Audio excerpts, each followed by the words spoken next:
Hoje em nosso canal você vai ouvir mais uma história assustadora, mais uma história arrepiante contada por quem a presenciou.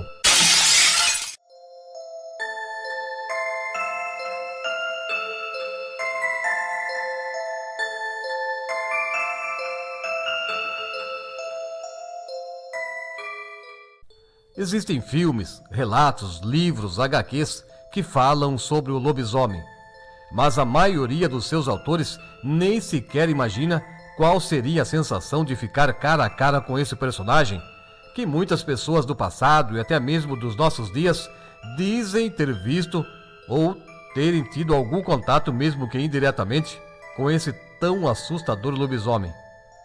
Hoje nós vamos conhecer a história contada por Dona Teresa. Em meados dos anos de 1950, em Jacarezinho, cidade do estado do Paraná, a menina Teresa, suas irmãs, irmãos e seus pais viviam ali. Vida simples, mas felizes e agradecidos pelo que tinham. Era muito comum nas conversas entre amigos adultos ou crianças um relato no qual diziam que nas noites de lua cheia, em algum lugar, o lobisomem apareceria. E as crianças cresciam ouvindo que numa casa onde um casal tivesse 7 filhas, a última, a 7ª, seria uma bruxa. Mas numa casa onde nascesse 7 meninos, o 7º seria o que se transformaria no lobisomem.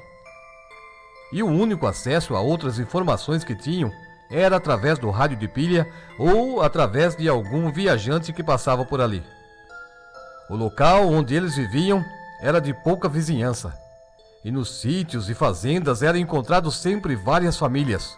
Genros e noras que moravam com seus sogros e sogras, tios e tias que vinham de outras regiões e se instalavam ali, pois havia, naquele lugar, muito espaço para se construir uma casinha. E não era bom nem seguro somente uma família viver afastada do povoado. Durante o dia, Teresa ajudava sua mãe na preparação do almoço, e muitas vezes ela andava quilômetros a pé, só para levar a marmita com comida até seu pai, que estava no trabalho. Isso quando ele e o pai não voltavam para almoçar na casa. A renda das famílias que habitavam naquele local era basicamente tirada do trabalho nas fazendas, ou das grandes plantações de frutas, verduras e legumes. E quase todos que viviam ali tinham seu sustento tirado da agricultura. Nos dias quentes, muitas crianças aproveitavam para nadar nos riachos, no qual suas mães levavam suas roupas para lavar. Muitos até levavam suas varas de pescar e aproveitavam para trazer algum peixe pegos naquelas águas que banhavam o local. E quão grande era a alegria das crianças quando conseguiam pegar um peixe.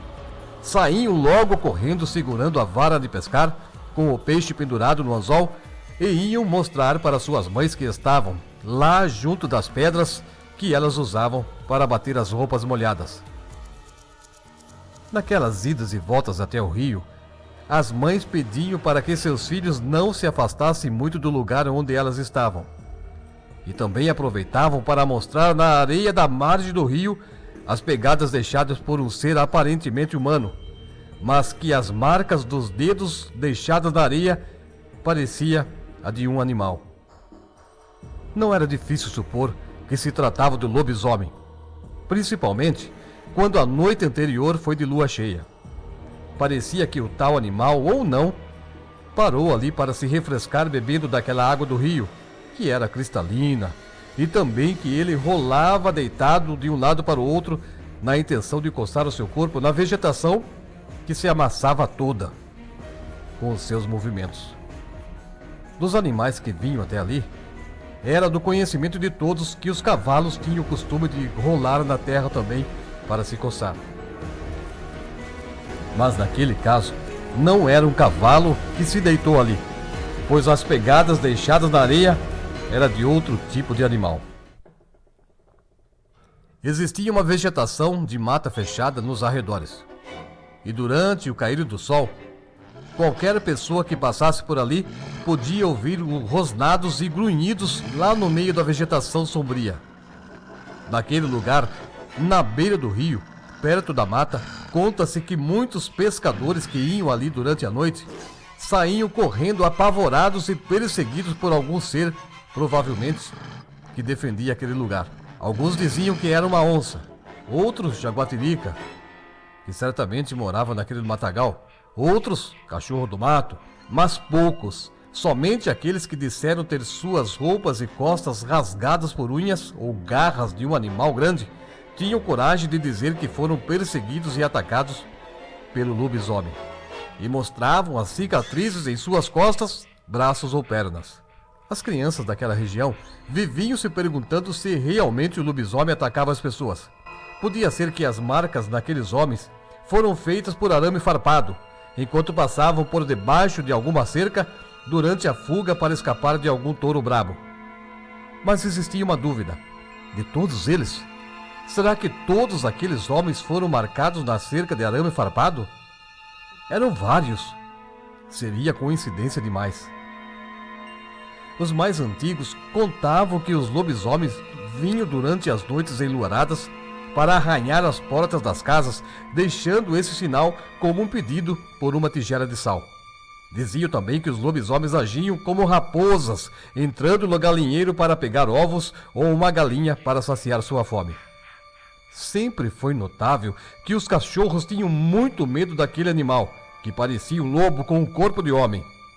Quando o lobisomem surgia, todos os cachorros que estavam nos arredores das casas de seus donos gritavam apavorados diante das portas, como se quisessem passar por baixo. Talvez queriam isso mesmo, enquanto arranhavam o chão com velocidade. Numa noite, enquanto a lua cheia surgia no horizonte e dentro daquela casa de pau a pique, que também é conhecida como Casa de Taipa, onde estavam reunidos a Teresa com suas irmãs, discutindo sobre quem ia lavar os utensílios após o jantar. Aconteceu que naquele instante, o pai chegou chutando a porta, pois estava bêbado, e entrou gritando, querendo bater nas meninas. Elas saíram correndo em direção ao quarto onde dormiam. Fecharam a porta com a tramela, enquanto a mãe delas tentava acalmar seu marido lá na cozinha. No quarto, as meninas estavam trêmulas, com suas cabeças enfiadas embaixo da coberta, enquanto escutavam os gritos do pai embriagado. Cada minuto parecia uma hora.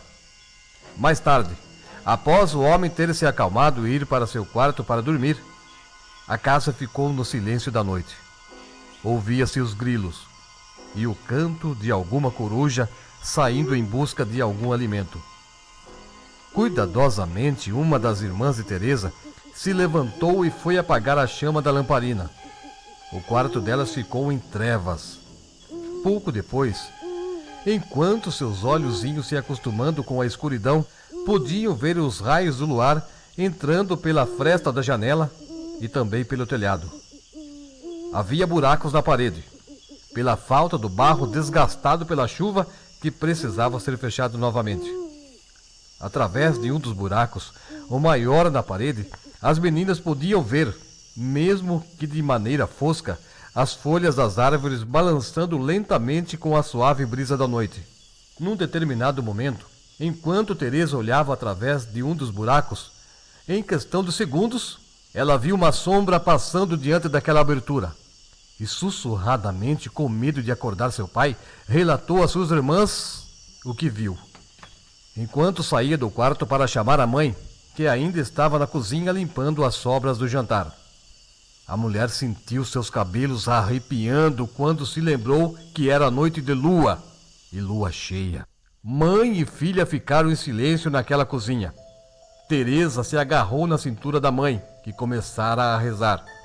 As outras meninas lentamente saíram do quarto e se aproximaram das outras duas na cozinha. Os cachorros do tio da Teresa, que moravam numa casa a uns 20 metros dali, começaram a latir.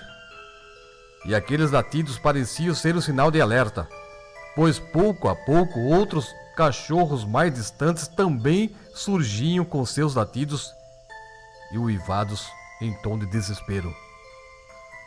Naquela casa tinha 2 cachorros, e eles dormiam no fundo da casa, sob a cobertura de um galinheiro. Subitamente começaram também a latir bem alto, e imediatamente correram até a porta do fundo da casa, e iniciaram uma desesperada tentativa de entrar na casa. Por debaixo da porta da cozinha era possível ver a luz da lua. E todos que estavam ali, inclusive os irmãos da Teresa que acordaram com os gritos dos cães, viram a sombra de duas pernas que naquele momento parou diante da entrada. Todos permaneceram em silêncio, enquanto aquela sombra continuava imóvel diante da porta. Nesse instante, todos estavam com a respiração ofegante. Sentiam tremores e calafrios. Ninguém falava, mas sabiam de quem era aquela sombra. Num movimento brusco, talvez impensado, a mãe das crianças correu até a mesa, pegou uma faca e foi em direção à porta da cozinha. Formou-se um coral de pessoas gritando dentro da casa que se misturava com os uivos dos cachorros lá fora. Aos berros, a mulher gritou com a suposta pessoa diante da porta, dizendo para ir embora. Ela falava que sabia o que ele queria, e se era o sal que ele buscava, então que voltasse durante o dia para pegar o que procurava. As crianças chamavam pelo pai. Todas estavam chorando e gritando enquanto reclamavam que o pai só servia para bater nelas. Mas quando se precisava enfrentar o lobisomem, ele dormia. Mas naquela noite, nem mesmo um terremoto despertaria aquele homem embriagado. Nisso, o tio das crianças, que ouviu os gritos, saiu no alpendre da sua casa. E lá onde ele estava, ele viu aquele vulto enorme, vulto que parecia o de um homem encurvado. Aquele vulto não tinha a aparência do bem, pois até os cães daquele lugar estavam sentindo muito medo. O tio ainda tentou, sem sucesso, atiçar os seus cachorros contra aquele ser horrível, mas os cães estavam mais preocupados em salvar a própria pele. Na casa de Teresa, a sua mãe, num impulso de bravura ou talvez loucura, enquanto empunhava a faca com uma das mãos, com a outra ela abriu a porta e se deparou com a figura de um homem com o corpo coberto de pelos, como se fosse um cachorro bem grande, se equilibrando em suas patas traseiras. Sorte que, com os gritos do outro homem, o tio de Teresa, que chamou a atenção do animal, e ele fugiu dali em direção à mata. Durante o dia seguinte, 3 homens pediram sal naquela casa. Seria o lobisomem um deles? A dúvida aumentou quando, no mesmo dia, uma mulher também veio até aquela casa com o propósito de emprestar um pouco de sal. Quando aqueles homens e também a mulher foram questionados se haviam percebido alguma movimentação estranha naquela região durante a noite anterior, todos eles responderam que nada viram de anormal perto de suas casas.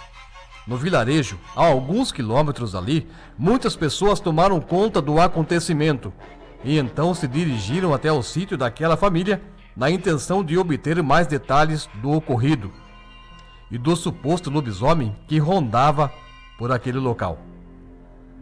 Ao serem indagados a respeito daqueles 3 homens e mais uma mulher que vieram até a casa naquele sítio e pediram sal, todos responderam que, conforme a descrição que deram, ninguém conhecia aquelas pessoas e ninguém os viu por ali, nem juntas, nem separados. Essa dúvida ficará para sempre na memória daquelas pessoas. Seria um daqueles homens o lobisomem? Ou seria todos eles e também a mulher? Mas existe lobisomem fêmea? Na verdade, o lobisomem surgiu numa lenda da mitologia grega e se espalhou por grande parte do mundo. Existe também uma lenda portuguesa que fala sobre a peeira. A peeira seria uma fada dos lobos. Ela é uma jovem com poderes que controla a alcateia para protegê-los. A peeira é a companheira dos lobos, uma versão do lobisomem fêmea.